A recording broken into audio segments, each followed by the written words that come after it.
এই যে আগামীকাল যে রাত আসতেছে লাইলাতুন নিসফে মিন শাবান, এটা একটা গুরুত্বপূর্ণ রাত। এই রাতে আল্লাহ পৃথিবীর সব মানুষকে মাফ করার সিদ্ধান্ত নেয়। শুধু দুই প্রকার মানুষকে আল্লাহ মাফ করে না। এক নম্বরে যারা শিরিক করে, দুই নম্বরে যারা মানুষ হত্যার সাথে জড়িত। সুতরাং এই 15 বছরে যত মানুষ হত্যা করেছেন কারণে অকারণে বিচার বহির্ভূত, আপনাকে আল্লাহ সবে বরাতে সবে কদরও মাফ করবে না। খুনি যারা, যে মানুষগুলো মার্ডার মামলা করে, মার্ডার মামলার আসামি যারা, ওনার নামে এখন মার্ডার মামলা কত? 275টা। একটা মার্ডার মামলা হলেই যদি তার ফাঁসি হয়ে যায় 275 বার তারে ফাঁসি দেওয়া লাগবে। তো এমনি কদিন পর মরে যাবে। মানুষের জীবন নিয়ে সিনেমিনি খেলেছিল, এখন তামাম দুনিয়ার কাছে হাসির পাত্র বানিয়ে দিয়েছে। পৃথিবীর সম্মানিত সৃষ্টি, ওয়ালাকাদ কাররামনা বানি আদম, বনি আদমকে আমি আল্লাহ সম্মান দিয়েছি। সেই সম্মানিত মানুষদেরকে এই 15.5 বছরে সবচাইতে বেশি সিনেমিনি খেলা হয়েছে তাদের সম্মান নিয়ে। বিশেষ করে যারা সমাজে সম্মানিত ছিল। সূরা নমলের ভেতরে আছে 34 নম্বর আয়াতে, জালেম যদি কোনো সময় চেয়ার পায়, ওর প্রথমেই 2টা কাজ হাতে নেয়। ইন্নাল মুলুকা ইযা দাখালু ক্বরিয়াতান আফসাদুহা ওয়া জাআলু ইজ্জাতা আহলিহা আদিল্লাহ। 1 নম্বরে জালেম চেয়ারে বসার পরে বিশৃঙ্খল পরিবেশ তৈরি করে দেয়, সব জায়গায় দুর্নীতির আঁকড়া বানায়। এটা তো দেশে ছিল না। আপনি এমন কোন জায়গার নাম বলেন তো যেখানে দুর্নীতি ছিল না? মসজিদের ইমাম পর্যন্ত ঘুষ দিয়ে নিয়েছে। এই যে মডেল মসজিদ গুলো বানিয়েছে সৌদি সরকার, আর নাম দিয়েছে অনেকে তার নিজের আর বাবার। কেন এটা করা লাগবে? কেন? যে দিয়েছে আপনি তার নাম বলতে পারেননি। সবচাইতে বড় বিষয়, দেশে নাম পরিবর্তনের অনেকে হিড়িক তৈরি করেছিল। যেখানে সেখানে দেখতাম নাম পাল্টিয়ে অন্য নাম বসিয়ে দিত। জনগণ পুরাটা উল্টিয়ে দিয়েছে। এই যে 12,000 কোটি টাকার উপরে খরচ করে শহীদ জিয়া, তার নামে বিমানবন্দরটা ছিল, আপনি পাল্টিয়ে দিতে গেলেন কোন কারণে? এত হিংসা এই মহিলার মনের ভেতরে। নিজের হিংসাকে বহির্প্রকাশ করার জন্য এই কাজগুলো হাতে নিয়েছিল। এক কাপড়ে ম্যাডামকে বের করে দিয়েছে বাড়ি থেকে। আল্লাহ পুরা উল্টিয়ে দিয়েছে। এই পৃথিবীতে যার দ্বারা যে কষ্ট মানুষ পাবে, ওই মানুষের দীর্ঘশ্বাস আরো সে পৌঁছিয়ে যায়। ম্যাডামের কান্না ওই দিন সারা দুনিয়া দেখে কি দিছে। 40 বছর একাধারে যে ঘরে বাস করলেন, এক কাপড়ে তাকে বের করে দিলেন। এত হিংসা। আবার নিজে মুখ ফুটে পরবর্তীতে জানিয়েছে যে ওখানে ওরে থাকতে দেব না, এটা আমি আগেই সিদ্ধান্ত নিয়েছি। ওয়ালা ইয়াজরিমান্নাকুম শানাআনু কওমিন, হিংসার বশবর্তী হয়ে কোনো ব্যক্তি, কোন দল, কোন গোষ্ঠীকে একেবারে সমূলে ধ্বংস করে দিও না, তাহলে আল্লাহ তোমাকে নিজে দেখবে। এইটাই আল্লাহ করেছে। ওরা বাংলাদেশের সাতক্ষীরা, চাঁপাইনবাবগঞ্জ, বহু মুসলমানের বাড়ি ঘর পুরাটা বুলডোজার দিয়ে একেবারে শেষ করে দিয়েছে। আমার নিজের চোখে দেখায় জেলাগুলোতে। এই জন্য আল্লাহ কয়েকদিন আগে আযাবুল বুলডোজার নাযিল করেছে। আযাবের নাম কি? 32 নম্বর একেবারে বুলডোজার বানিয়ে দিয়েছে। আর এটা এমনি বানায়নি। 1961 সালে যে আপনি জায়গাটার এখনো পর্যন্ত কাগজপত্র দেখেন, এখন ফাঁস হচ্ছে এগুলো। এই জমিটা খাস জমি। বঙ্গবন্ধু নাম নিয়ে বাংলার বন্ধু উনি। কেমন বন্ধু যে খাস জমিতে আপনি বাড়ি বানালেন? এই জন্য আমি একটা জিনিস দেখি, এই দেশে ওনাকে মানুষ মেরে ফেলেছে, জিয়াউর রহমানকেও মানুষ মেরে ফেলেছে, 2 জনকেই মানুষ মেরে ফেলেছে। তো 2 জনেই তো শহীদ হওয়ার কথা। কি কথা বলেন না কেন? আপনি দেখেন, আমি সেই ছোটবেলা থেকে, আমার তো 1992 সালে জন্ম, এই জন্মের পর থেকে আমি দেখছি জিয়ার নাম শুনলে মানুষ বলে শহীদ জিয়া। কি বলে? আপনি কোনদিন এমনি শুনেছেন এমনি জিয়া বলে কেউ? নাম বললেই বলে শহীদ জিয়া। তো বঙ্গবন্ধুর নামে আমি আজ পর্যন্ত শুনিনি কেউ বলেছে যে শহীদ বঙ্গবন্ধু। কারণ এই শব্দটা আল্লাহ যেখানে সেখানে লাগান না, অনেক দামি শব্দ এটা। 2024 সালে নিজের জীবন পর্যন্ত যারা বিলিয়ে দিয়েছে, শহীদ আবু সাইদ, শহীদ মুগ্ধ, এদের নাম শুনলে মানুষ শহীদ বলে এই কারণে, কারণ শহীদ শব্দটা আল্লাহ নিজে বানিয়েছে। যারা শহীদ হয় এদেরকে মরে গেছে কথা বলা যায় নেই, মুখের উপরে আল্লাহ তালা দিয়েছে। এই কথা কখনো বলবি না যে যারা মরে গেছে শহীদ হয়েছে ওরা মরে গেছে, না। সূরা বাকারা 153 নম্বর আয়াতে আছে, ওয়ালা তাকুলু লিমান ইয়াকতালু ফি সাবিলিল্লাহি আমওয়াত। কখনো এই কথা মুখ দিয়ে বলবা না যারা শহীদ হয়েছে ওরা এমনি মরে গেছে, বালা হায়াউন, বরং তারা জীবিত, ওয়ালাকিন লা তাশউরুন, কিন্তু টের পাও না। মানুষ যেহেতু মুখের পরে ধারণা করতে পারে অন্তরে, এই জন্য আল্লাহ অন্তরের ওপরেও নোটিশ দিয়েছেন, ওয়ালা তাহসাবান্নাল্লাযীনা কুতিলু ফি সাবিলিল্লাহি আমওয়াতা বাল আহইয়াউন ইনদা রাব্বিহিম ইয়ারযাকুন।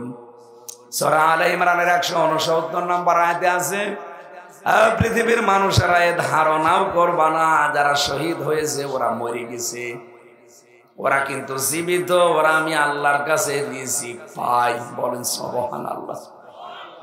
গাজীপুরবাসী মানুষ কি ঘুমিয়ে থাকলে খাওয়া লাগে? বলেন বলেন। তার মানে শহীদরা ঘুমায়ও না, ওরা এই জীবন থেকে আর এক জীবনে ট্রান্সফার হয়ে চলে যায়। যেহেতু জেগে থাকলে খাওয়া লাগে, এই জন্য আল্লাহ নিজেদের কুদরতের খাবার তাদেরকে খাওয়ায়। আপনি শহীদ নাম শুনলে দেখবেন জিয়ার নাম আসলে মানুষ শহীদ জিয়া বলে, আর বাকি আর যাদের নাম বললাম কি শহীদ বলে না। এই কারণে বলে না, কারণ এটা কবুল হওয়া লাগবে। এক কথা বলছেন না? 2016 সালে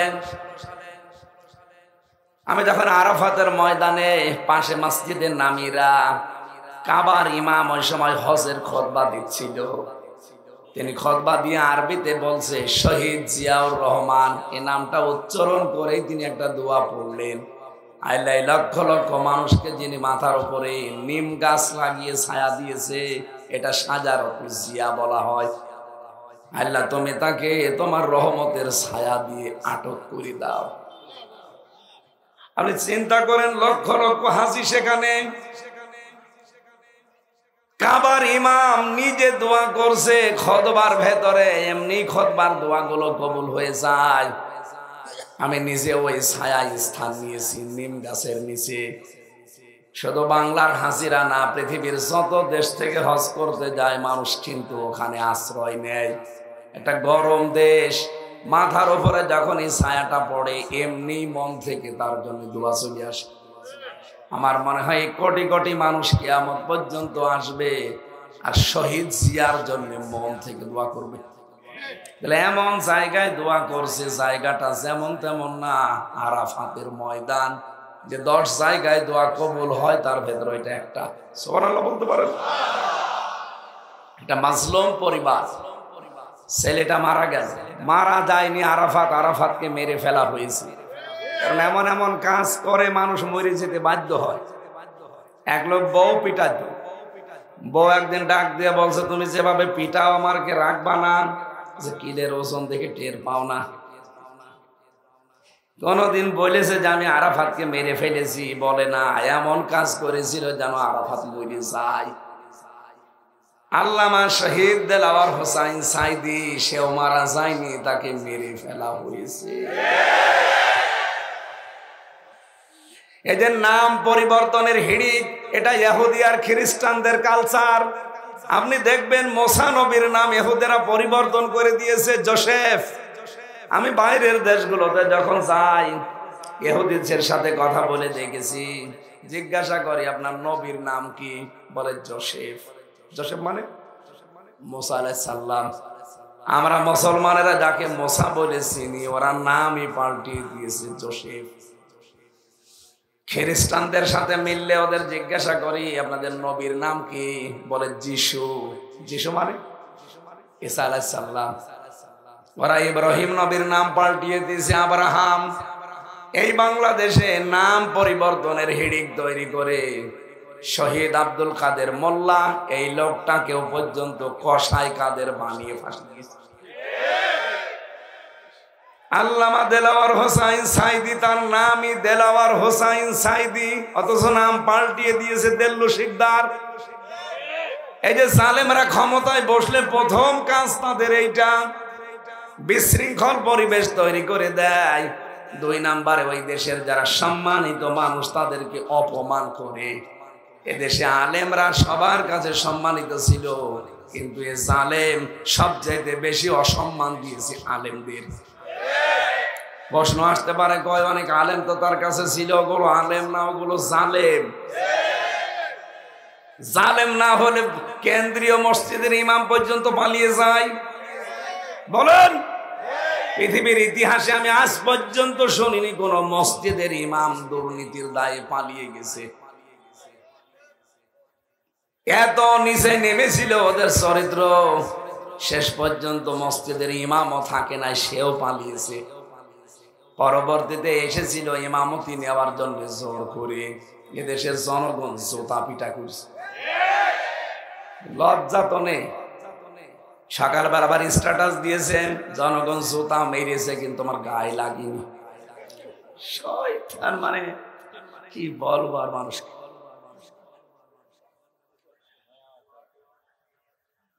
আমি তো একটু বাস্তবতার দিকে তাকিয়ে দেখছি, এদের ইমাম থেকে শুরু করে যত মানুষ ওদের দায়িত্বে ছিল, বিশেষ করে 1628 জন। কয়জন? একটা দেশ চালাতে লাগে 1628 জন মানুষ বাংলাদেশে এখন চলছে। এই চেয়ার গুলোতে যারাই ছিল এখনো অনেকে পাল্টায়নি, এখনো অনেকে আছে। যেহেতু সংস্কার আরম্ভ হয়েছে, আমরা চাই এই চেয়ার গুলো থেকে জালেমদেরকে নামিয়ে দেওয়া হোক। এরা থাকা অবস্থায় কিন্তু ষড়যন্ত্র থামবে না। এক কথা বলেন না কেন? আমি ওই রুমে ছিলাম যে রুমে নাসিরউদ্দিন পিন্টু ভাই ছিল, ওনাকে মেরে ফেলা হয়েছে, উনি মারা যায়নি। ছাত্র দলের এক নেতাকে পেয়েছিলাম রিমান্ডে, পিটিয়ে তার জীবনটা শেষ করে দিয়েছে। এই যে এরকম একটা চেয়ারে বসিয়ে দেয়। এখন ডক্টর ইউনূস যে চেয়ার পেয়েছে আয়না ঘরে, যে ওটা তো শক দেওয়া চেয়ার কারেন্টের। আর আমি যে চেয়ারে নিজে দেখেছি ওই চেয়ার শক না, ওটা ঘোড়া চেয়ার। হাত আর পাও ক্লিপ আটকিয়ে দেয়, এই গলার সাথে আস্তে করে একটা ফিতা লাগিয়ে দেয়, আপনি নড়তে পারবেন না। হঠাৎ করে এমন একটা মেশিন নিয়ে আসে, এই যে নখ তোলা মেশিন, ওদের এমন কায়দা করা, হাতের সাথে পায়ের সাথে সেট করা। আমার নিজে দেখিয়েছে যে এটা দিয়ে আমরা নখ তুলি। শুধু একটা টিপ মারে, একবারে আপনার হাতে পায়ের যত নখ আছে সব খুলে চলে আসবে। শুধু খুলে চলে আসলে তো হয়, আবার লবণ ছিটিয়ে দেয়। 10টা দিন ওরা এমন কোন টর্চার নেই আমার মাথা থেকে পা পর্যন্ত করে নাই। 11 ঘন্টা আমার টাঙিয়ে রেখেছিল মাথায় দড়ি বেঁধে। কি করেছিলাম আমি? কোরআনের কথাগুলো মানুষকে সহজ সরল ভাষায় বলতাম, এইটাই আমার অপরাধ।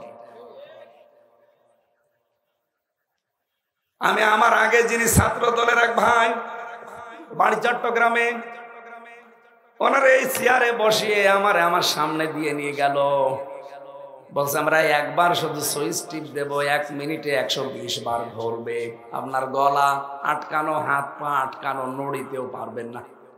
1 মিনিটে যদি একটা চেয়ার 120 বার ঘোরে, 1 মিনিট পরে মনে হবে আমি 3-4টে দুনিয়া দেখতে পাচ্ছি।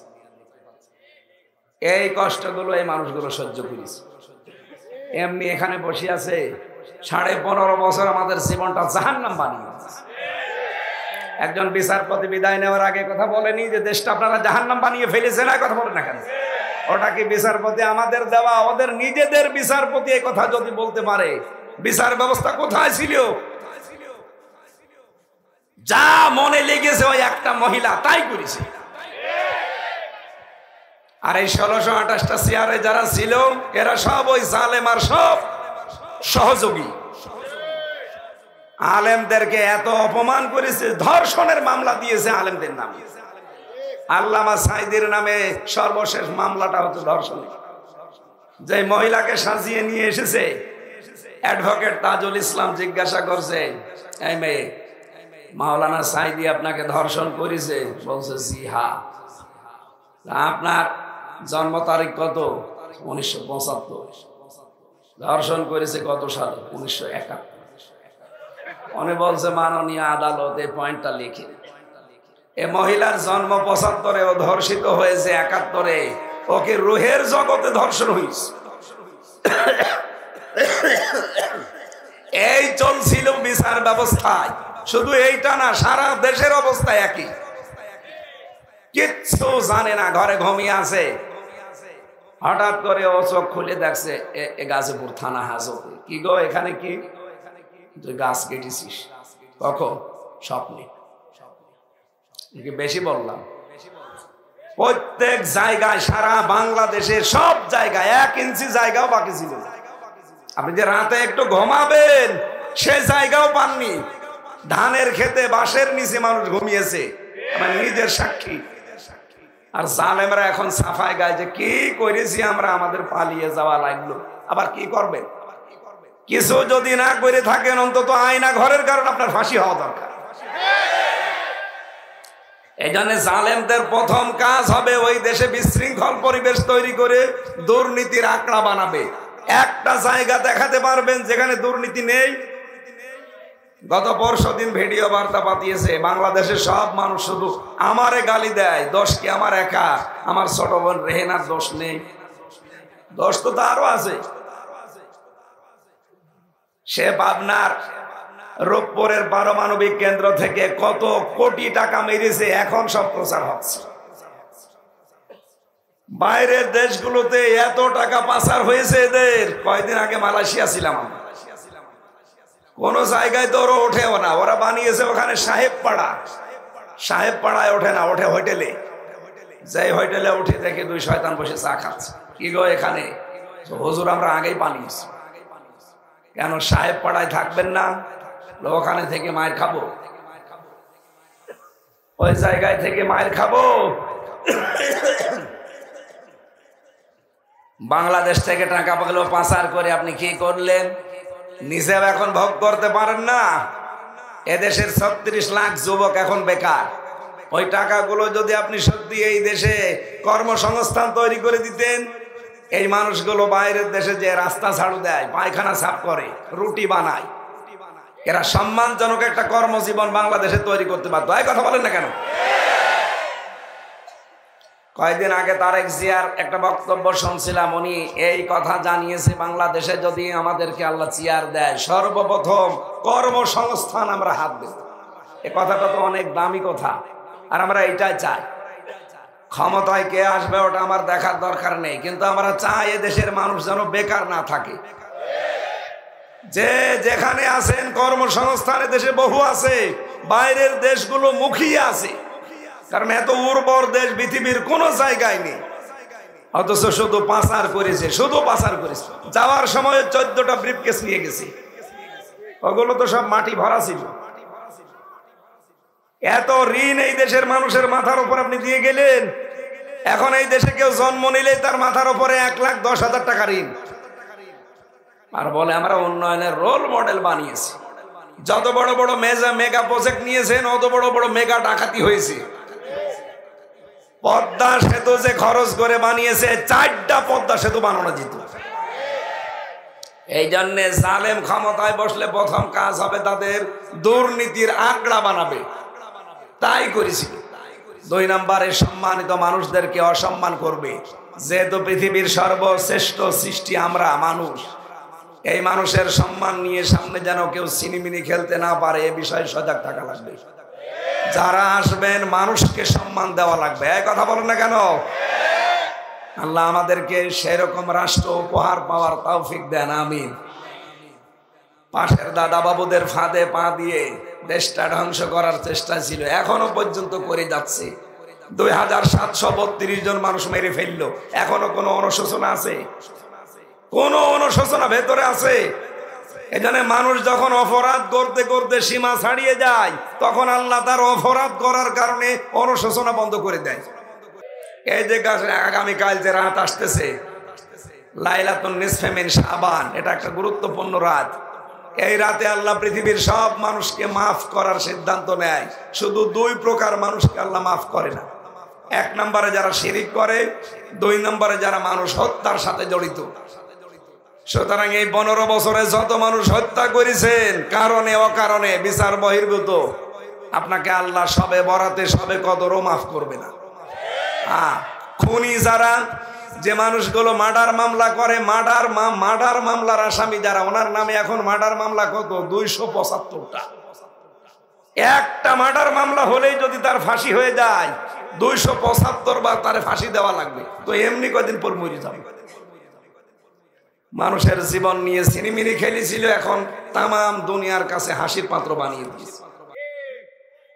ম্যাডাম অসুস্থ ছিল না কতদিন, মরে যাবে ভাব, একটু সহানুভূতি দেখানো তো দূরের কথা, বলতো যে এই বয়সে আবার বেশি থাকার দরকার। আপনি মানুষ,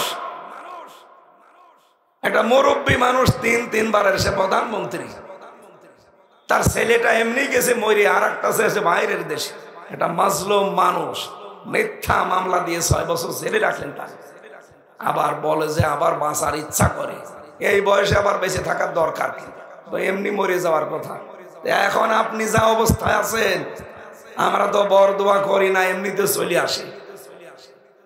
সারা পৃথিবীর মানুষ এখন বলছে এই বয়সে ওর বেঁচে থাকার দরকার কি, আর দেশে আসারই দরকার কি, যেখানে আছে ওখানে থাক।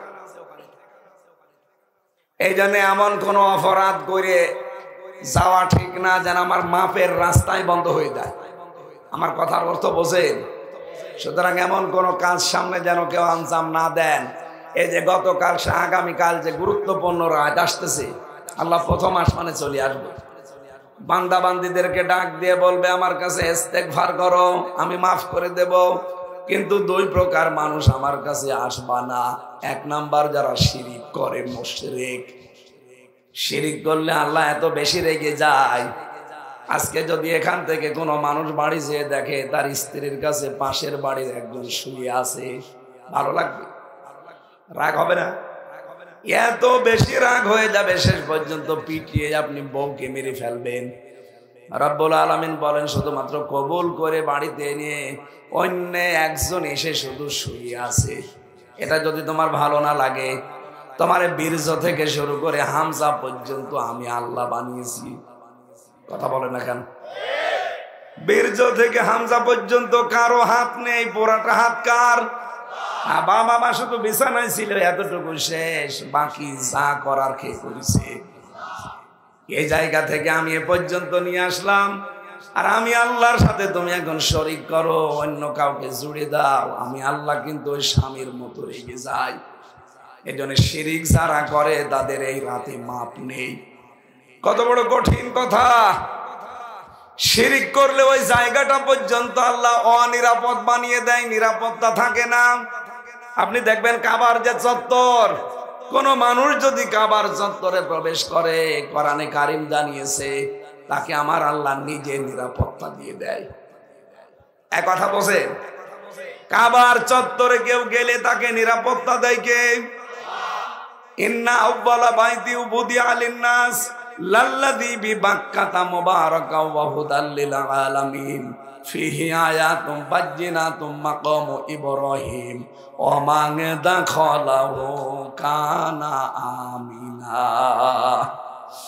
সূরা আলে ইমরানে আছে, কোন মানুষ যদি কাবার এলাকায় যায় আল্লাহ তাকে নিজে নিরাপত্তা দেয়। এই কারণে দেয় কারণ ঘরটা কার? আরো জোরে বলেন। ও মুসলমানেরা, বাংলার দেশের, আমাদের এই দেশ কি কাবা শরীফ? বলেন বলেন। কাবা থেকে 600 কিলোমিটার দূর, 6000 কিলোমিটার। তাহলে এই দেশটা যদি শান্তি, স্বস্তি, নিরাপত্তা দিতে হয়, এখানেও কাবা শরীফের মতো কিছু কাজ করা লাগবে। কাবা শরীফে কোন কোন কাজ নেই? কাবা শরীফে কাজ নেই, প্রথমে শিরিক নেই। কি নেই? আরো জোরে বলেন। বাংলাদেশের 56,000 বর্গ মাইল শিরিক মুক্ত করা লাগবে। তাহলে এখানে নিরাপত্তা আল্লাহ নিজে দেবেন। আপনার এই দেশে কত জায়গায় আজ প্রকাশ্য গোপনে শিরিক চলছে, এমনকি হাজারো মানুষ এখানে আমাদের বিশ্বাসের ভেতরও শিরিক। এই কথা বলছো না? দেখেন তো আপনার কাছে এটা আছে কিনা। আল্লাহ যেটা পারে ওইটা অন্য কেউ পারে, এই বিশ্বাস করার নাম হচ্ছে শিরিক। এদেশে এরকম মানুষ আছে না নেই? বলেন বলেন। আছে মানে আমরাই। আল্লাহ যেটা পারে ওইটা অন্য কেউ পারে, এই বিশ্বাস যারা করেছেন সবে বরাতেও তাদের মাপ নেই, আপনি ক্ষমা পাবেন না। সুতরাং আজকে আপনার বিশ্বাস পাল্টান, আল্লাহ যেটা পারে ওটা পৃথিবীর অন্য কেউ। আরো জোরে বলেন। সন্তান দিতে মাত্রে শুধুমাত্র কে পারে? ছেলে দিতে, মেয়ে দিতে পারে কে? নাকি পৃথিবীর কোন পীর, কোন পানি পড়া? কয়েকদিন আগে বগুড়ায় গিয়েছিলাম, এক লোক এসে আমার একটা আপেল দিয়ে বসে, হুজুর আপেলটা পড়িয়ে দেন, ছেলে মেয়ে আমার হয় না। আমি বললাম আপেল পড়ে যদি ছেলে হইতো তা আমার মেয়ে 3টা, আমার মেয়ে পরেরটা হইতো না। আমি সূরা ফাতিহা পড়া ছাড়া কি পড়বো? আপনাদেরকে সিক্রেটটা ওপেন করছি, যে যা করে যে আমার তেল পড়ে দেন, পানি পড়ে দেন, ফু দিয়ে দেন, অন্য কিছু কিন্তু পড়ে না, সূরা ফাতিহা পড়ে ফু দেয়, কারণ এটা শেফা। আমি ওইটা হাতে নিয়ে কেবল আরম্ভ করেছি, আমার কানের কাছে মুখ নিয়ে বসে, হুজুর এমন আপেল পড়বেন যেন ছেলে হয়। মনে আছে আমি ছেলে নিয়ে বসে আছি। গাজীপুরবাসী বহু মহিলার ভেতরে এই শিরিকটা আছে বিশ্বাসে। আল্লাহ যেটা পারে ওইটা অন্য কেউ। সুতরাং কোন দরবারে, কোন বাবা, কোন মাজারে, কোন জেতা পীর, কোন মরা পীরের কাছে যাওয়া যাবে না। আমাদের যিনি জাতির পিতা, এই বানানোটা না, আসলটা আল্লাহ যেটা বানিয়েছেন, মিল্লাতা বিকুম ইব্রাহিম হুয়া সাম্মাকুমুল মুসলিমিন। আমাদের জাতির পিতা ৮৬ বছর পর্যন্ত বিয়ের পরে সন্তান হয়নি। কত বছর? ৮৬ বছর তিনি কোন মাজারে গেছে, কবরে গেছে, কোন বাবার কাছে বলেছে? তিনি প্রতিদিন এই ৮৬ বছরে আল্লাহকে বলতেন, রব্বি হাবলি মিনাস সলিহিন, হে আল্লাহ আমাকে একটা নেককার সন্তান দান করো। রব্বুল আলামিন দোয়াটা কবুল করেছিলেন, কিন্তু 1 দিন 2 দিন 5 দিন পরে না, কত বছর? আপনি চিন্তা করতে পারেন। আল্লাহর খলিল বলা হয় তাকে। খলিল মানে আল্লাহর জন্য যিনি সবকিছু পারেন, আরবিতে তার নাম খলিল। এত বড় পাওয়ারফুল নবী, এই নবীর যদি বিবাহের পরে ৮৬ বছর একাধারে দোয়া করার পরে কবুল হয়, আর আপনি 2-4 বছরে হাফিয়ে যান। আল্লাহ রাব্বুল আলামিন জবাব দিয়েছিলেন ৮৬ বছরের বয়সে, রব্বি হাবলি মিনাস সলিহিন ফাবাশশারনাহু বিগুলামিন হালিম। হে ইব্রাহিম, তোমাকে আমি হালিম দান করলাম। হালিম মানে চাচা হালিম না মামা হালিম? হযরত ইব্রাহিম চিন্তা করলেন ৮৬ বছর পরে আমি একটা হালিম পেলাম। হালিম মানে ধৈর্যশীল। হালিম মানে কি? কেমন ধৈর্যশীল সন্তান আমাকে আল্লাহ দিয়েছে, আমার দোয়াটা আসলে কবুল হয়েছে কেমন আমি দেখব। এই জন্য 13 বছর যখন বয়স তাকে আল্লাহ জবাই করার জন্য স্বপ্ন দেখালেন। তিনি এসে সন্তানটাকে ডাক দিয়ে বললেন, ইয়া বোনাইয়া, হে আমার কলিজার টুকরা সন্তান, ইন্নী আরা ফিল মানাম আন্নী আযবাহুকা ফানজুর মাযা তারা। আমি স্বপ্নে দেখলাম তোমাকে জবাই করছি, এখন তোমার রায় বলো কি করব। প্রশ্ন আসতে পারে যে আল্লাহর নবী ইব্রাহিম বিধান পালন করছে কার? আরো জোরে বলেন কার? যিনি বিধান পালন করেন, সাহায্য করবে তিনি ইসমাইল। তা আল্লাহর বিধান আমি পালন করব, আমার ছেলের কাছে অনুমতি নেওয়া লাগবে কেন? এই কারণে তিনি অনুমতি চেয়েছিলেন। তিনি চিন্তা করলেন, আমি ৮৬ বছর বয়স পর্যন্ত দোয়া করলাম যে আমাকে তুমি নেককার সন্তান দাও। আল্লাহ যে বললেন আমি তোমাকে একটা হালিম দিলাম, সুসংবাদ দিলাম হালিম সন্তানের। কেমন ধৈর্যশীল সন্তান দিয়েছে এটা আমি পরীক্ষা করে দেখব। এই জন্য তিনি অনুমতি নিতে গিয়েছিলেন। সন্তানটাও এরকম ডাক দিয়ে বলে, বাবা আপনি যা আদিষ্ট হয়েছেন, ইয়া বাতি ফাল মা তুমার সাতাজিদুনি ইনশাআল্লাহু মিনাস সাবিরিন। আপনি আপনার আদিষ্ট কাজটা করেন, আমাকে আপনি ধৈর্যশীলদের মধ্যে পাবেন, ধৈর্যশীল পাবেন। এ কথা বলেন নাই? তাহলে ১ বছর দিতেন, বহু বছর দিয়ে জানিয়েছেন যে আমি শুধু ধৈর্যশীল না, পৃথিবীতে আমার মতো বহু মানুষ ধৈর্যশীল আছে, তাদের মধ্যে আমিও একজন। তার মানে আমি এ বিষয়ে কোনো অহংকার করি না। যদি বলেন সুবহানাল্লাহ। ১৩ বছরের মানুষ অহংকার থেকে মুক্ত হওয়ার জন্য কি শব্দ চয়ন করলেন যে আমি অহংকার করি না?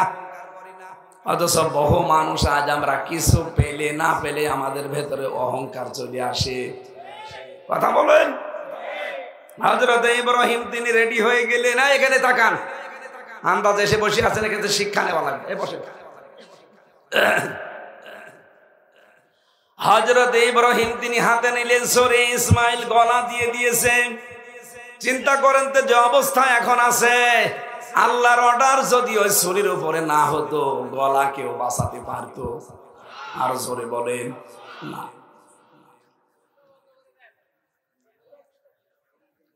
ড্রোন এইদিকে যেন না আসে, বাইরে থাক। যে কথা বলতে চাই আমি এখান থেকে, কোরআনে কারিমের সূরা সাফফাতের এই ৯৯, ৯০, ১০০ নাম্বার আয়াত থেকে একটা বিষয় নিয়ে জানাচ্ছি। ইব্রাহিম নবী তিনি আল্লাহর বিধান পালনের জন্য প্রস্তুত, আর ইসমাইল নবী আল্লাহর বিধান পালন করতে সাহায্য করার জন্য প্রস্তুত। তখন আল্লাহ ডাক দিয়েছেন, অনাদাইনাহু আইয়া ইব্রাহিম, হে ইব্রাহিম আমার ডাকটা শোনো, তোমরা যা করলে আমি আল্লাহ কিন্তু দেখেছি। বাংলার মুসলমানেরা এখান থেকে আজকে একটা শিক্ষা আমি বের করেছি। যেহেতু আল্লাহ ফালাম্মা আসলামা দ্বিবচন দিয়েছেন, দুইজনেই যখন আল্লাহর বিধান পালনে রাজি হয়েছে, এগ্রি হয়েছে, তখন বিধান পালন করা সহজ হয়েছে। ইব্রাহিম যদি বলতেন আমি জবাই করব, ইসমাইল যদি বলতেন না আমি জবাই হব না, জীবনও আল্লাহর বিধান পালন হতো। ইসমাইল নবী যদি বলতেন হ্যাঁ আমি জবাই হয়ে যাব, ইব্রাহিম নবী যদি বলতেন না আমি জবাই হব না, জীবনও হতো। সুতরাং বাংলাদেশে আজ যারা দায়িত্বে আসবে তাদেরকে ইব্রাহিমের ভূমিকা পালন করা লাগবে। আমরা 18 কোটি জনগণ ইসমাইলের ভূমিকায় আসতে চাই। এই দেশে তখন আল্লাহর বিধান কায়েমে কেউ বাধা হয়ে দাঁড়াতে পারবে না। আমরা ইসমাইলের ভূমিকায় আসতে রাজি আছি না নেই? লিল্লাহি তাকবীর, লিল্লাহি তাকবীর, আল্লাহু আকবার। আজকের অনুষ্ঠানের প্রধান অতিথি আমাদের সাবেক মেয়র মরহুম এম এ মান্নান, ওনার সন্তান আসতেছেন, অ্যাডভোকেট মঞ্জুরুল করিম ভাই।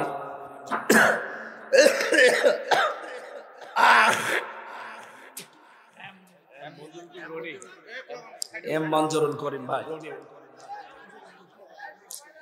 ওনারা তো আরো ব্যস্ত মানুষ, সমাজসেবী মানুষ, ওনারা আরো ব্যস্ত। আমাদের অনুষ্ঠানে এসেছেন, হয়তো দোয়া চাবেন, দোয়া নেবেন। আপনারা 2-4 মিনিট আমরা একটু ওনাকে সময় দিচ্ছি, উনি যেন আমাদের সাথে সাক্ষাৎ করে দোয়া চাই। আমরা সময় এখনো অনেক হাতে আছে, আমরা 12টা পর্যন্ত চালাবো ইনশাল্লাহ। থাকবেন না আপনারা? হ্যাঁ, মঞ্জুরুল ভাই আসতেছে, উনি বলছে কথা বলুন।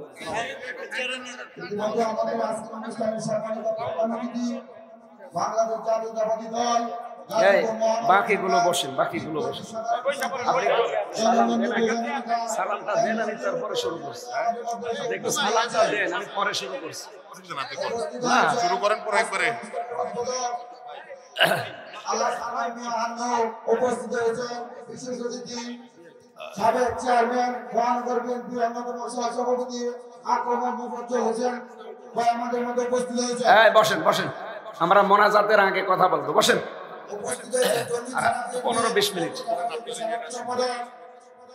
বসেন, আমরা মোনাজাতের আগে দেবো ইনশাল্লাহ। বসেন, এখানে যারা আছেন বসে লাগবে ভাই, বসেন বসেন বসেন, বসে পড়েন।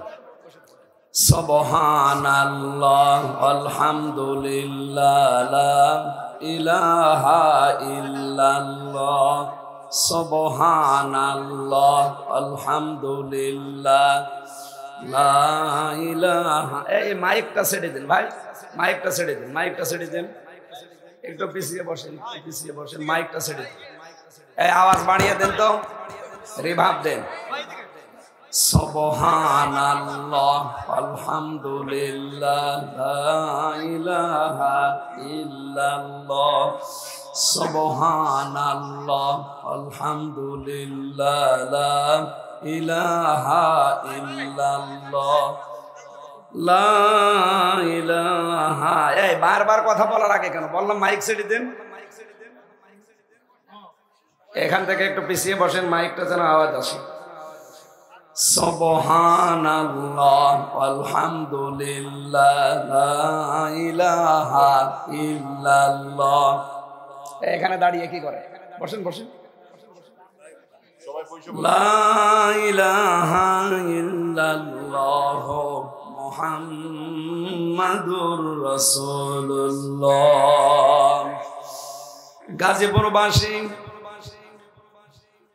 শিরিক মুক্ত জীবন তৈরি করলে আমার আল্লাহর পক্ষ থেকে নিরাপত্তা আসে। এর প্রমাণ কাবার চত্বর। যেহেতু কাবার চত্বরে প্রবেশ করলে ওই জায়গাটাতে আল্লাহ নিজে নিরাপত্তা দিয়ে দেয়। বাংলাদেশের এই ৫৬,০০০ বর্গ মাইল যদি আমরা শিরিক মুক্ত করতে পারি, আল্লাহর কসম এখানেও আল্লাহ নিরাপত্তা দেবে।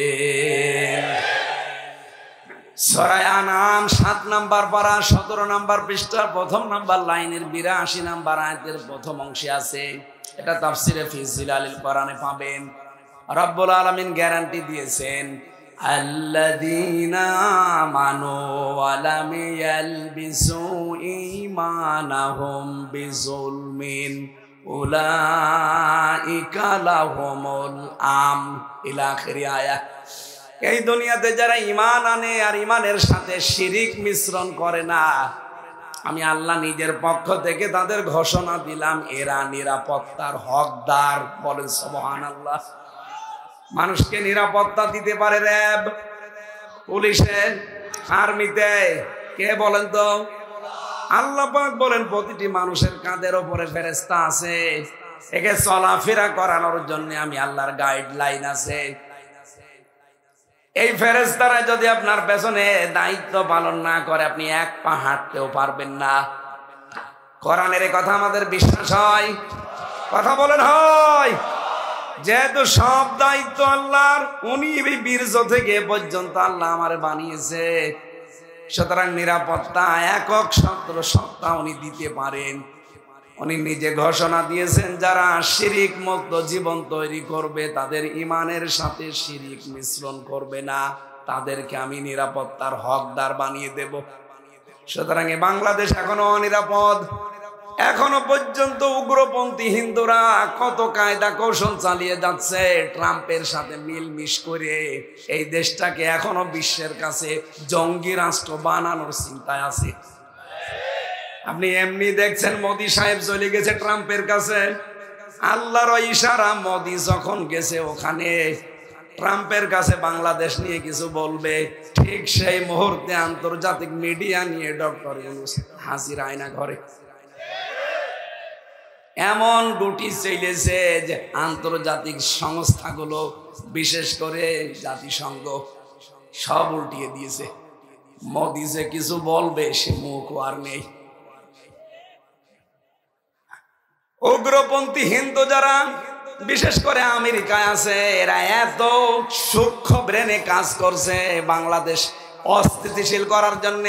এটা জঙ্গি বসবাস করে এরকম কিছু ধোয়া তুলে দেশটাকে আবার ওই জালেমার হাতে তুলে দেওয়ার চিন্তা ভাবনা করছে। এই জন্য সংস্কার খুব তাড়াতাড়ি করে নির্বাচন দেওয়া দরকার। কারণ নির্বাচিত সরকারের হাতে না গেলে ও জালেমা তো বসে নেই। আর ওরা তো গরুর চোনা খাওয়া মানুষ, আমরা খাই গরুর দুধ, আর ওরা মাথা খুব সমস্যা মাথায়। চিন্তা ভাবনা নিয়ে এগিয়ে যাচ্ছে। দেশে বহু কুলু তৈরি করেছিল, একটাও ধপে টেকে নাই, একটাও হালে পানি নেয়নি। তখন এখন চিন্তা করছে দেশকে কি করে জঙ্গি রাষ্ট্র বানানো যায়। এই যে মানুষ এক জায়গায় টুপি মাথায় দিয়ে বসে আছে, জমান নামাজ পড়ে বের হয় হাজার হাজার মানুষ, ওইটা তখন ফটো তোলে। কারণ দাড়িওয়ালা টুপিওয়ালা মানুষ মসজিদ থেকে বের হয়, একটা জানাজায় দাড়িওয়ালা টুপিওয়ালা মানুষ যায় না, এইটা ছবি তুলে এই উগ্রপন্থী হিন্দু যারা আছে, এটা যাতে রেকর্ড হচ্ছে আমি জানি, ওদের কানেও যাবে। এইটা নিয়ে তখন ট্রাম্পকে দেখায়, এই দেখেন বাংলাদেশ কোথায় পৌঁছিয়েছে, সব জঙ্গিদের দখলে। আর ওরা এমনিতে দাড়ি টুপি দেখলে ভয় পায়। এক কথা বলছে না কেন? এ কারণে এখন নতুন একটা চাল আরম্ভ করছে, এটা যেন বাংলার কোন মানুষদের নতুন ফাঁদে পা না দেয়। দেশকে আজ 6 মাস কয়দিন হয়ে গেল, এই 6 মাস কয়দিনে একটাও জঙ্গি নাটক পেয়েছেন? কারণ যিনি নাটক লিখবে তিনি তো পালিয়েছে, আর যাদেরকে নিয়ে নাটক করাবে তারাও পালিয়েছে। এই ডিআইজি মনিরুল আর আসাদুজ্জামান কাউন্টার টেররিজমের এই দুইজন এই নাটকগুলো সাজাবে, আর এটা লিখে দিত যিনি পালিয়েছে উনি। এখন যেহেতু নেই কেউ দেশে, এই জন্য 6 মাস কয়দিন হয়ে গেল একটা জঙ্গি নাটক আর কেউ বানাতেও পারে না, আমরা দেখিও না। কিসের জঙ্গি? সবগুলো ওদের বানানো। এক কথা বলে না কেন? সুতরাং আন্তর্জাতিক মিডিয়াতে বারবার প্রচার করা লাগবে দেশে জঙ্গি বলে কিছু নেই, এগুলো সব ওদের বানানো নাটক। কয়েকটা যদি উগ্র থাকে তারা জেলখানায় পড়ে আছে গাজীপুরের কাশেমপুরে। আমি 3 বছর ছিলাম ওখানে, দেখেছি। আল্লাহ দলের প্রধান আছে একজন, আব্দুল মতিন, এই গাজীপুরের কাশেমপুরে। জিজ্ঞাসা করলাম কি আপনি? বলছে আমি আল্লাহ দলের প্রধান। আপনি তো সভাপতি, একটা দলের সেক্রেটারি লাগে। বলছে আমার ছেলে হচ্ছে সেক্রেটারি। ও সভাপতি ও ছেলে সেক্রেটারি, ওরা উগ্র। এই তাছাড়া জঙ্গি বলে আমরা যা আন্দাজে আলেমদের ধরে নিয়ে মামলা দিয়ে দেয়। এই নাটকটা 6 মাস কয়দিন হয়ে গেল, দেখেছেন? সুতরাং বিশ্বে এটা প্রকাশ করা দরকার, এই দেশে সাম্প্রদায়িক কোনো উস্কানি নেই। এরা যা ছড়িয়েছে এই 54 বছর সব মিথ্যা কথা। এতদিন ওরা আমাদেরকে দাবিয়ে রাখতো যে এই দেশে সাম্প্রদায়িক সম্প্রীতি নষ্ট হয়, এদেশে দাঙ্গা হয়, অন্যান্য ধর্মের যারা আছে তারা অনিরাপদ। এগুলো যে মিথ্যা কথা, মাইক্রোসফট সবগুলো প্রকাশ করে দিয়েছে। দেখেন আপনি বিশ্বের আন্তর্জাতিক মিডিয়া যতগুলো আছে, 257টা রাষ্ট্র দুনিয়ায়, এতগুলো রাষ্ট্রের উপরে তারা চিন্তা ভাবনা করে গবেষণা চালিয়ে তারা প্রকাশ করেছে সবচাইতে বিশ্বে বেশি মিথ্যা তথ্য ছড়ায় ভারত। সুতরাং বাংলাদেশে যে সাম্প্রদায়িক সম্প্রীতি আছে, সামনে রোজা আসতেছে, রোজার পূজা দরকার হয় একসাথে হয়, এবং হয়েছে, সামনেও হবে। এই কথা বলে না কেন? এই জন্য হিন্দুরা পর্যন্ত এখন জানাচ্ছে যে না, আমরা এই আগস্টের 5 তারিখের পর থেকে সবচাইতে বেশি নিরাপদে আছি। তার মানে এর আগে আমাদেরকে অনিরাপদ রেখেছিল যারা এতদিন ছিল দায়িত্বে, তারা। গোবিন্দ পরামানিক পর্যন্ত এই কথা বলছে যে না, আমরা এখন নিরাপদে আছি, কারণ ওরা দেখতে পাচ্ছে মুসলমান তাদের মন্দির পাহারা দিয়েছে আগস্টের 5 তারিখের পর থেকে। এটা বিশ্বের মিডিয়ায় বারবার ছড়ান, বিশেষ করে যারা দুনিয়া কন্ট্রোল করছে তাদের কাছে। আমরা চাই উগ্রপন্থী কোন হিন্দুরা যেন এদেশের দখল নিতে না পারে। এই কথা বলেন না কেন? আপনি তড়িঘড়ি করে কিছু করে ফেলবেন, দেখবেন 2-3 মাসের ভেতরে এমন অরাজকতা সৃষ্টি করবে। এরা যে করবে তার প্রমাণ আপনাদের জাহাঙ্গীর 2 দিন আগে কি বলেছে দেখেননি? যে ঢাকাতে আমাদের যারা চলাফেরা করতে দেয় না, আমরা তাদের রাতের ঘুম কেড়ে নেব। তার মানে সামনে ওরা এরকম সিদ্ধান্ত নেবে, এটা আল্লাহ আগে ফাঁস করে দিয়েছে। এই জন্য কারো ষড়যন্ত্রে পা দেওয়া যাবে না। অপারেশন ডেভিল হান্ট চলছে, কি দেখেননি? শয়তানের খোঁজে, এর বাংলা অর্থ শয়তানের খোঁজে। খোঁজ করুক, এদেশে কোনো শয়তান যেন বাইরে না থাকে। দেশকে যারা অস্থিতিশীল করার চেষ্টা করবে তারাইকে 4 দেওয়ালের মাঝে নিয়ে যান। আর আর্মি এমন পিটানো পিটাচ্ছে কিছু মানুষকে, পেছনে বাদরের মতো লাল হয়ে যাচ্ছে। এই জন্য উস্কানিতে পা দেবেন না কারো। ওখান থেকে ববু উস্কানি দেয় আর আপনি পা দেন। আপনি কি গোপালগঞ্জ নাকি? এটা তো গাজীপুর। এক কথা বলেন না কেন? এখানে স্বনামধন্য মানুষ ছিলেন মরহুম এম এ মান্নান, সাবেক মেয়র। আমি জেলখানায় থাকতে তার নাম শুনতাম, দেখিনি লোকটাকে। দোয়া করি তার জন্য আল্লাহ কবরটা যেন জান্নাতুল ফেরদাউস বানিয়ে দেয়। তার সন্তান, সুযোগ্য সন্তান আজকে এসেছে আমাদের মাঝে। আল্লাহ রাব্বুল আলামিন রনি ভাইকেও যেন কোরআনের জন্য, ইসলামের জন্য কবুল করেন, আমিন। সম্মানিত ভাইরা, যেহেতু একটা গুরুত্বপূর্ণ রাত কালকে, এই রাতে আল্লাহ রাব্বুল আলামিন এই কোরআন নাযিল করেছিলেন, ইন্না আনজালনাহু ফি লাইলাতিন মুবারাকা। যদিও এটা শবে কদরের জন্য বলা হয়, কোন কোন তাফসীর কারক জানিয়েছে না, এটা শবে বরাতের জন্যও। এই লাইলাতুম মিন নিসফে শাবান, এখান থেকে আল্লাহ রাব্বুল আলামিন বলেন, কোরআন আমি এই গুরুত্বপূর্ণ রজনীতে নাযিল করলাম। কেন জানো? ইন্না কুন্না মুনজিরিন, আমি নিজেই মানুষদেরকে সতর্ক করতে চাই। সুতরাং কোরআনে আল্লাহর যত বাণী আছে সব আমাদের সতর্ক বার্তা। আমাদের জীবন যেন সতর্ক হয়, সেই বার্তাগুলো এখানে দেওয়া আছে। সামনে আমাদের সময় আসতেছে সতর্ক হওয়া।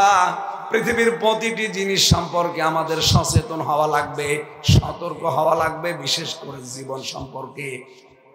যেহেতু বেশি দিন আর থাকা যাবে না, খুব বেশি হলো এখানে যারা আছি 100 বছর পরে থাকতে পারবেন। কথা বলেন না কেন? 100 বছর না, আমার মনে হয় 70 বছর পরে সব আমরা কবরের নিচে যাব। নতুন মানুষ এসে গাজীপুর আবার চাষ করবেন। যেহেতু আমাদের জীবন সম্পর্কে সতর্ক হওয়া দরকার, জীবন সম্পর্কে সচেতন হওয়া দরকার, এই মুহূর্তে সেইটা করার জন্য আমরা আহ্বান জানাচ্ছি। দুনিয়ার এই ফেরেবে পড়ে, পৃথিবীর এই জমিনের ফেরেবে পড়ে যেন আমাদের আখিরাতের বিশাল জীবন আমরা নষ্ট না করি, ভুলে না যাই। আল্লাহ আমাদেরকে আমাদের জীবন সম্পর্কে সচেতন হওয়ার তৌফিক দেন, বলেন আমিন। ও গাজীপুরবাসী, এই পৃথিবীতে আল্লাহ আমাদেরকে উদ্দেশ্য নিয়ে পাঠিয়েছিলেন, তার নাম ইবাদত। তার নাম কি? কতদিন এটা করা লাগবে? ওয়াবুদু রাব্বাকা হাত্তা ইয়াতিয়াকাল ইয়াকিন। ওই দিন পর্যন্ত ইবাদত করে যাওয়া লাগবে যতদিন ইয়াকিন না আসে, তার মানে মরণ না আসে। এই আয়াত থেকে প্রমাণ হয় মাস্ট বি, আপনাদের কাছে মরণ আসবেই। মরণ আসবে না এমন কেউ আছি আমরা? সুতরাং মৃত্যু যেহেতু সামনে অবধারিত আসবে, আরে কয়েক বছরের জন্য আমাদের আসল জীবন যেন আমরা ক্ষতিগ্রস্ত করি না ফেলি। আমাদের ওই আসল জীবনটা আমরা সামনে নিয়ে বাকি জীবন আমরা সতর্ক হব ইনশাআল্লাহ। আল্লাহ সেই কথাগুলো আজকের এই আয়াতের ভেতরে দিয়েছেন, ইন্না কুন্না মুনজিরিন, আমি নিজেই সতর্ককারী। ফিহা ইফরাকু কুল্লু আমরিন হাকিম। এই যে গুরুত্বপূর্ণ রজনী নিসফে শাবান, শাবান মাসের 14 তারিখের দিবাগত রাত, এই রাতে আল্লাহ ফেরেশতা পাঠিয়ে দেয় দুনিয়ায়, আর 1 বছরের জন্য গুরুত্বপূর্ণ কিছু সিদ্ধান্ত নেয়। আমরা আজকের এই রাতেই দোয়া করছি, আল্লাহ আগামীকাল তো করবেনই, এমন সিদ্ধান্ত যেন বাংলাদেশ সম্পর্কে আল্লাহ নেয়, যেন এই দেশটা নিরাপত্তায় পেয়ে যায়। এই কথা বোঝেন আমার? এমন সিদ্ধান্ত আল্লাহ যেন আমাদের দেশ সম্পর্কে নেয়, আগামী থেকে যেন এই দেশটা নিরাপত্তার চাদরে ঢেকে যায়। নবীজির ওই জামানায় একটা যুবতী মেয়ে সানা থেকে হাজরা মাউফ পর্যন্ত রূপের পরশা নিয়ে তারা হেঁটে গেছে। আল্লাহর ভয় ছাড়া তার ভেতরে কোনো ভয় থাকতো না। আমরা বাংলাদেশকেও ঠিক মেয়েদের জন্য ওই রকম বানাতে চাই, জনগণের জন্য আমরা ঠিক ওই রকম বানাতে চাই, যেখানে দুর্নীতি থাকবে না, যেখানে মানুষকে কষ্ট দেওয়া থাকবে না, যেই দেশে আইনা ঘর থাকবে না, মিথ্যা মামলা যে দেশে থাকবে না, মিথ্যা সাক্ষী দিয়ে একটা মানুষের জীবন আপনি নষ্ট করে দেন। আপনি জানেন মিথ্যা সাক্ষী দেওয়া এটা কত বড় অপরাধ আল্লাহর কাছে। এ পৃথিবীতে যারা মিথ্যা সাক্ষী দিয়েছেন, আপনার জন্য আল্লাহ জান্নাত হারাম করে দিয়েছে। এই 15.5 বছরে কত মিথ্যা মামলা, কত মিথ্যা সাক্ষী, আমি নিজে তো ভিকটিম দেখেছি। আমার বিরুদ্ধে যে 4টা সাক্ষী ওরা হাজির করেছিল, বলেন তো আমার নামে মামলা দিয়েছে আনসার আল বাংলা টিমে, আমি নাকি সারা দেশের প্রধান, অথচ ওটা কি আমি জানি না। যাদেরকে সাক্ষী হিসাবে নিয়ে এসেছে কুষ্টিয়া থেকে, জীবনে ওদের কোনোদিন নাম ওর শুনিনি, দেখা তো দূরের কথা। পরবর্তীতে এই যে আগস্টের 5 তারিখের পরে মামলাটা পুরা ঢিসমিস হয়ে গেছে, ওই সাক্ষীদেরকে আমি নিজে যে বললাম, কি ভাই আপনার সাথে আমার কোনো শত্রুতা আছে? বলছে না, প্রশাসন আমাদেরকে ভয় দেখিয়ে টাকা দিয়েছিল, এই কথা না বললে আমাদেরও ক্ষতি হবে। এই ছিল দেশের অবস্থা। এক একজনের নামে ওরা মামলা দিয়েছে 300, 500, 700। বিএনপির এক ভাই আমার সাথে ছিল, পটুয়াখালী বড়গুনায় বাড়ি, 313টা মামলা ওর নামে। আমি ওরে বলতাম যে ভাই আপনি কবে জামিন নেবে আর কবে বের হবে, এরা জীবনে হাজিরা দেবেন কবে? একটা মানুষের নামে 313টা মামলা দেয়, ওদের বিবেক আছে? দেশটা কোথায় যে নিয়ে গিয়েছিল, আল্লাহ আমাদেরকে হাতে ধরে বাঁচিয়েছে। আর এমন একটা মানুষকে বসিয়েছে যার নামে ওরা বিপদে পড়ে দোয়া পড়বে, সে দোয়া ইউনুসও পড়তে পারছে না। কি দোয়া ইউনুস পড়তে পারবে? আল্লাহ মনে হয় এর কায়দা করে বসিয়েছে। ওরা যেহেতু বিপদে আছে, ইউনুস দোয়া তো পড়তে পারবে না। আর উনি এখন যদি অবস্থায় না থাকতো, এই উগ্রপন্থী হিন্দুরা আর যারা পালিয়েছে এরা মিলে দেশটাকে কবে আবার তছনছ করে ফেলতো বিশ্বের কাছে। সুতরাং ওরা ডালে চলছে, ডালে ডালে, আর ইউনুস চলছে পাতায় পাতায়। একটা মাথা না, ওটা একটা ম্যাগনেট। সুতরাং সেই কয়দিন উনি আছে, অন্তত বিশ্বের দরবারে দেশটাকে যেন কেউ উগ্রপন্থী, কেউ জঙ্গি রাষ্ট্র হিসাবে দেখাতে না পারে, সে বিষয়ে খুব সতর্ক থাকা লাগবে। আমার কথা বোঝেন আপনি? সামনে সময় আসতেছে, এই দেশে কোরআনের আইন চলবে ইনশাআল্লাহ, কিন্তু পরিবেশ পরিস্থিতি অনুকূলে নিয়ে আসা লাগবে। আন্তর্জাতিক যে বিশ্বের কারিশমা আছে কিছু, আপনি একবার ইসলাম কায়েম করে ফেলবেন, টিকতে পারবেন না। সুতরাং এমন এমন কিছু নিয়ম নীতি আছে যেগুলো যারা রাজনীতিবিদ, যারা দেশ নিয়ে ভাবে, তারা অবশ্যই জানে বিষয়গুলো। সামনে যেহেতু কালকের রাতে আল্লাহ গুরুত্বপূর্ণ সিদ্ধান্ত নিতে যাচ্ছেন সারা দুনিয়া সম্পর্কে, বাংলাদেশ সম্পর্কে আল্লাহ এমন একটা সিদ্ধান্ত যেন নেয় যে আমরা শান্তি, স্বস্তি, নিরাপত্তায় বসবাস করতে চাই। সেরকম একটা দেশ, কাঙ্ক্ষিত একটা দেশ আমরা আল্লাহর কাছে চাওয়ার মাধ্যমে আজকে আমি আমার কণ্ঠ এবং পরিবেশ শেষ করে দিচ্ছি।